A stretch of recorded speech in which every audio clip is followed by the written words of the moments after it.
Hi, Victor. How are you? I thought maybe I would put together a little video explanation for how I see this piece of millwork being built.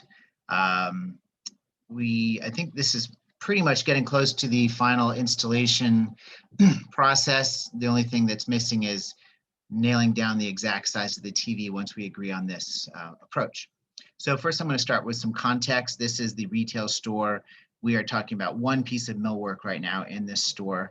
Um, this is the entrance. Those big X's are under construction, almost finished actually, and I'll send you some pictures of those as well. So the millwork we're talking about right now is right over here to the left when you first walk in. It's basically some vertical fins with space for hanging clothes underneath, and we're going to put video screens up on top in between these fins. Ultimately, the size of these off-the-shelf videos will determine the exact dimension here and the exact dimension in this direction. Okay, so now I'm going to share the process video with you. Basically, I've tried to simplify it down into 4 parts. The way I'm thinking about this is there's 2 permanent vertical parts over here that will be installed first, like this on some kind of rhythm. And then in between these verticals is going to be what I'm calling infill pieces. So the vertical columns are A and B, the infill are C and D. And this is how I imagined putting them together. First, let me just describe A, B, C, D again. They're basically irregular shaped boxes, especially A and B are basically boxes with funky angle, not angles, but you can see there's like connector pieces which hold it together, and there's fins that stick out, etc. And then these infill pieces are very sort of lightweight filler with basically flanges. So those are the basic parts. Keep going. 4 parts, good. So now the first part I wanted to talk about were these fins. I would like to get rid of the metal because the metal is proving to be very expensive, and having 14-foot pieces which we're moving on a truck is going to be cumbersome. So I would rather move these in 7-foot sections, basically building blocks, which we are going to connect together.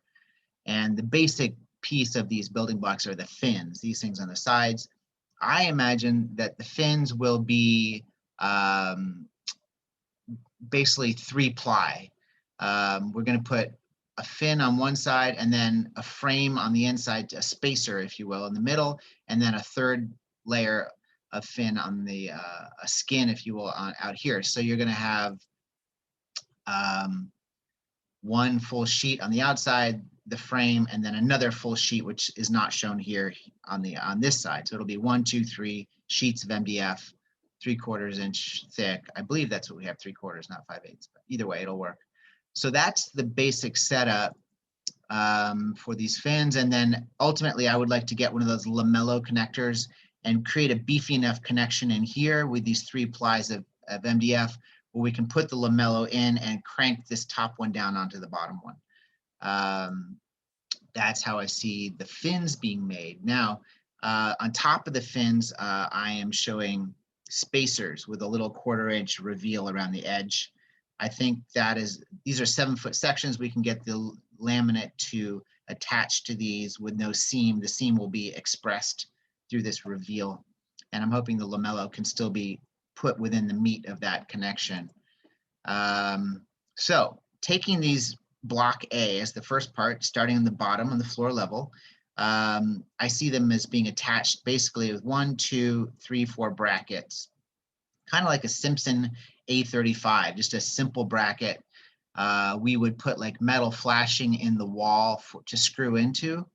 And you can see here's 1, 2 on that corner, and 3, 4 on the other side. So very simple. I think you can understand that pretty straightforward.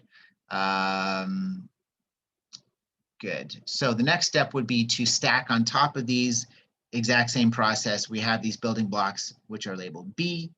We do the same thing, 1, 2, 3, 4 brackets on 1, 2 on this side, 2 on this side into the sheet metal. And again, I think it would be nice to have some kind of lamello connection in here between, you know, basically connecting the top block to the bottom block. Yeah. So far, pretty simple. These are the brackets on this side, 1, 2. I see these as the structure of the whole thing. These are what's holding the thing up. The infill pieces are going to come next. And there's that 1/4 inch reveal going around. Okay, good. So that is, now we have our verticals in place. Then the next step would be to start with the infill.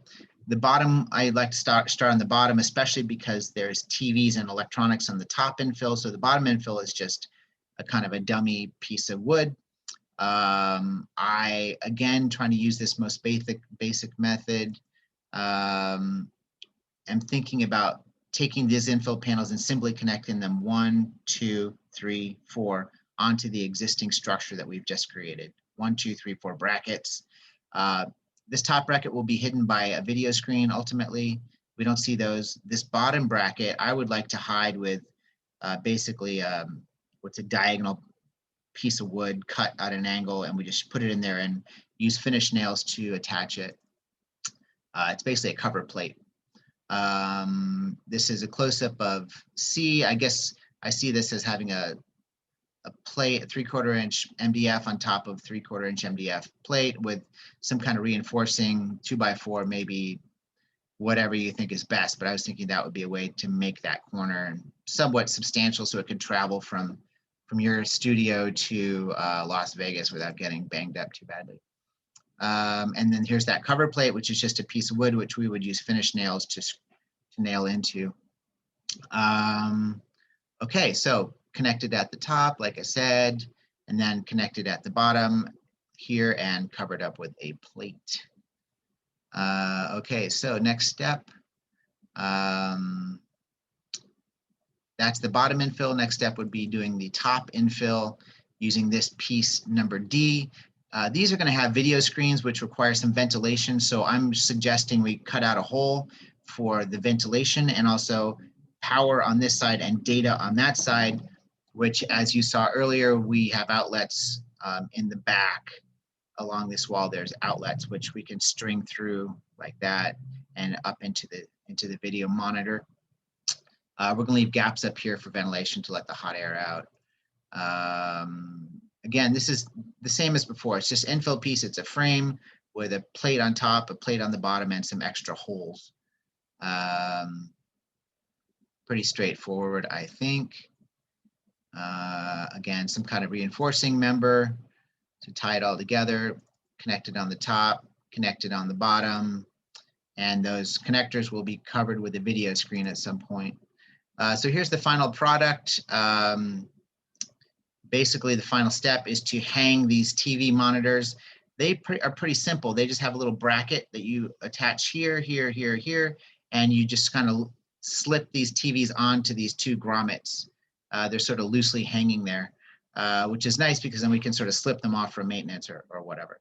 So that is it. Let me know if you have any questions, if you, maybe we could talk on the phone later. Okay, great. Thanks, Victor.